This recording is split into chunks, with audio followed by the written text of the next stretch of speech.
Okay, so we're going to start sanding. Now normally I use two types of sandpaper. One is good old-fashioned 600 and a rather rough one called 240. Both sandpapers are quite useful in their own way. So you got your product here and it's got those tiny little ridges and you want to get them down as much as possible. Now I'm not going to sand this entire thing down. It'll take a little while. I just want to give you a demonstration of exactly what you need to do. So when you sand, use your 240.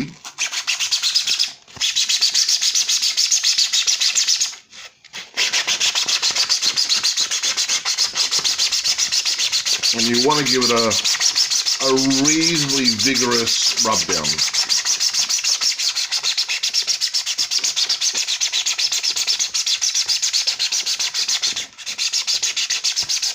No more than about 30 seconds.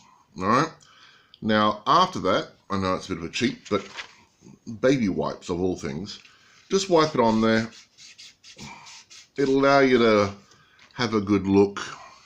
I'm not too sure if you can see there, but it's starting to look a lot smoother. Okay, so I guess the best way is if you get your nail and you get that scratchy sound, and over here you don't get the scratchy sound. It's nowhere near as rigid and got the grooves. Then you get your 600 and you find that spot and you apply a fair amount of pressure, but you don't do it as long. Some people go up and down, some people go left and right. It's personal choice, really. Alright, now you can see there, it's a lighter colour. That's because you've been sanding there. Give it a bit of a wipe down. Alright, so I'm not too sure how well the camera's doing, but that's looking a lot smoother. That's a non-sanded side, and that's a sanded side. So you want to get this as smooth as possible. It's a golden rule.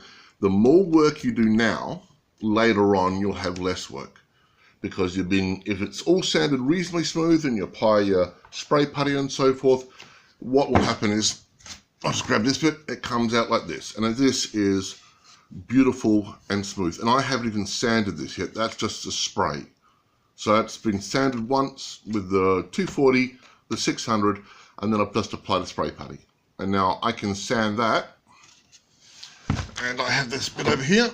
This piece has been sanded, so it is beautiful and cherry smooth. You can just paint on that, put your primer down, and away you go.